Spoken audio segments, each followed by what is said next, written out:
Mesdames et messieurs, bonjour et bienvenue sur Médien TV. Échange extérieur, quel équilibre de la balance commerciale? C'est le sujet de ce Focus Éco.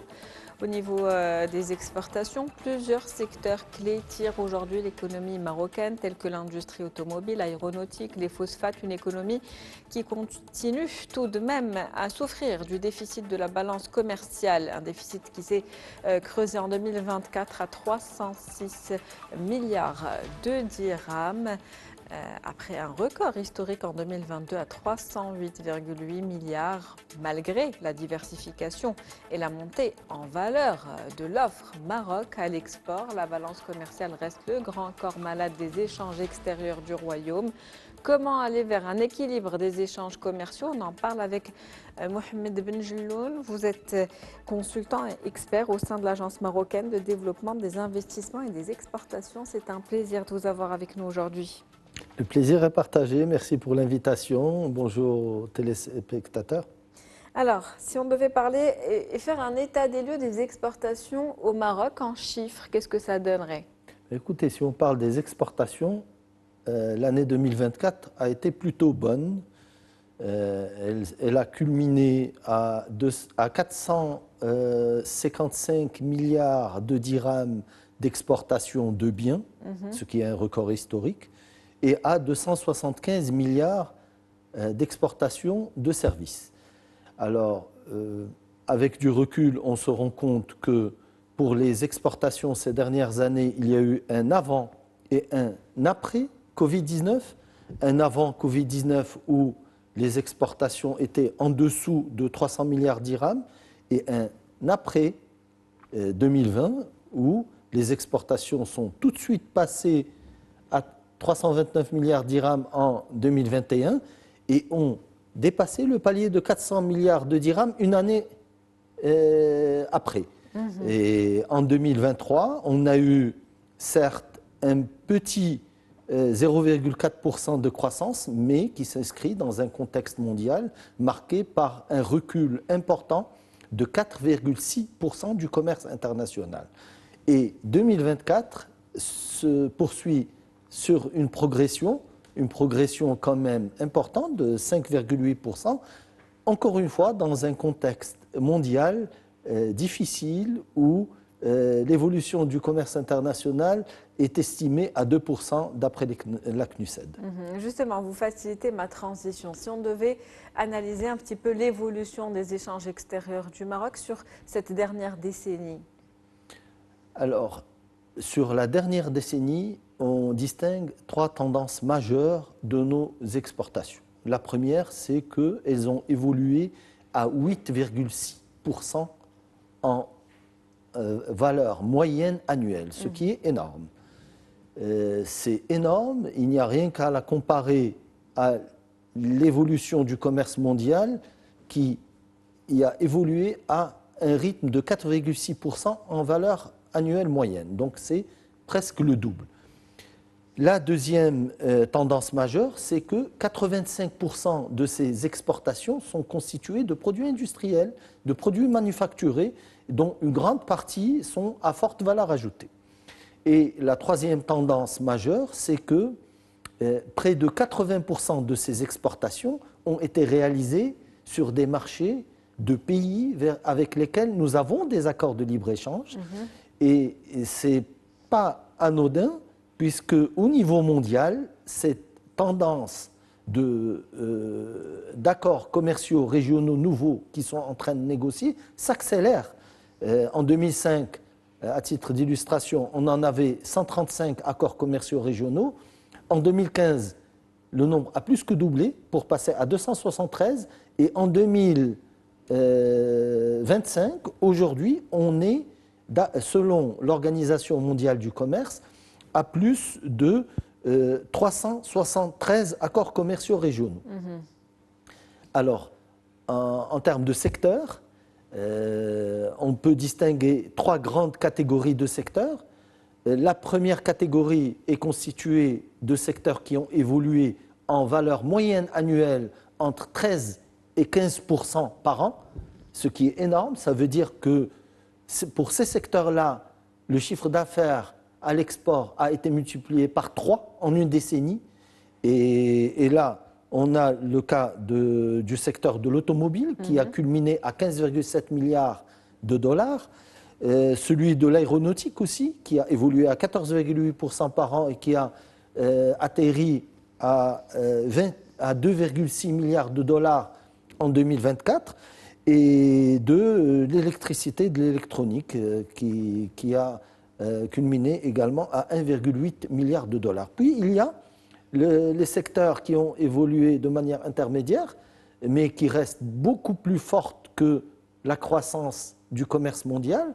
Ces secteurs, c'est les phosphates et dérivés et l'agriculture et produits agro-industriels. Ils ont évolué avec une valeur annuelle moyenne de 9% par an, ce qui a permis de doubler leur chiffre d'affaires à l'export et de les ramener tous les deux aux alentours de 86 milliards de dirhams, soit 8,6 milliards de dollars à peu près. Et puis il y a les secteurs qui évoluent au rythme du commerce mondial, tels que les textiles et cuir, et d'autres industries telles que la pharma ou encore les industries mécaniques et métallurgiques. Ces secteurs ont évolué au rythme de 4% par an. En tout cas, un bilan très positif. Vous l'avez dit déjà 2024 avec de bons chiffres. Vous avez parlé de 400 milliards de dirhams. Vous avez parlé d'une évolution de 8% annuelle sur la dernière décennie, ce qui est non négligeable dans un contexte économique international incertain, où il y avait une incertitude économique, un certain nombre de tensions géopolitiques qui ont impacté ces échanges extérieurs justement. Plusieurs accords, des accords de libre-échange, des accords régionaux. Justement, si on devait rester sur ces accords et parler des opportunités de marché qui restent encore à saisir, peut-être certaines régions du monde qui ont un potentiel qu'on pourrait développer au niveau de nos échanges. Alors, le potentiel est très important. Justement, nous travaillons sur ce qu'on appelle l'analyse de marché et de filière au sein de l'Agence marocaine de développement des investissements et des exportations. Et nous publions régulièrement ce qu'on appelle des profils marchés et des profils filières qui nous permettent d'orienter les exportateurs qu'on accompagne vers de tels marchés ou de telles filières. Et déjà actuellement, nos principaux marchés, c'est encore une fois les marchés avec lesquels nous avons des accords de libre-échange. On a l'Espagne et la France qui, à elles seules, concentrent 43% des exportations. Proximité géographique et poids de l'histoire oblige, qui est suivi de l'Italie. Il y a le Royaume-Uni qui était à la 9e place et qui se hisse à la 4e place 4 ans plus tard, grâce à l'accord d'association qui a été signé après le Brexit et qui a permis aux exportations marocaines d'évoluer à un rythme de 50% de progression par an, ce qui est énorme. On était à 5,7 milliards de dirhams en 2020, on est à 19 milliards de dirhams en 2023. Malgré ça, malgré ces progressions, il y a encore de la marge sur les pays européens. Il faut se concentrer sur la diversification des partenariats au sein même de l'Europe et à l'approfondissement de ces partenariats. Puis, il y a le marché nord-américain sur lequel nous estimons que l'accord de libre-échange n'est pas suffisamment exploité. L'Asie peut-être il y a en Asie d'abord les pays du CCG, Conseil de coopération du Golfe, avec une proximité historique, culturelle, avec des liens de fraternité très forts. Nous avons un potentiel énorme à concrétiser sur ces pays-là. Il y a l'Afrique subsaharienne, dans un contexte d'accord de zone de libre-échange continentale africaine, et qui est à sa 5e année de mise en œuvre. Donc, autrement dit, sur les marchés africains, lorsqu'on exporte un produit, alors les droits de douane qui s'appliquent à ces produits sont exonérés de moitié sur 90% des produits échangés sur le continent. Et puis, il y a les autres marchés de niche, tels que l'Inde, le Brésil, les pays de l'Asie centrale, qui sont également porteurs d'opportunités. Donc des exportations en tout cas marocaines qui se portent très bien aujourd'hui. Qu'en est-il de l'équilibre de la balance commerciale? Qu'est-ce qui fait qu'aujourd'hui on est dans le déficit? Alors, le Maroc est en train de s'équiper et de se développer et de se moderniser à grande vitesse sous les hautes orientations de Sa Majesté, que Dieu l'assiste. Et pour ça, il faut satisfaire les besoins. Souvent, c'est fait à travers l'importation, bien que le Maroc ait tous les atouts pour réduire cette balance commerciale. Nous pensons qu'il faut agir au moins sur 5 niveaux. Le premier étant le développement de l'offre exportable marocaine, sa diversification et que cette offre exportable soit à forte valeur ajoutée. Pour ça, on a une nouvelle charte des investissements qui est moderne, qui a orienté les investisseurs vers les secteurs prioritaires, qui a prévu des primes pour les métiers nouveaux, pour l'intégration locale et pour la dimension durable. Et ces primes peuvent aller jusqu'à 30% du capital d'investissement.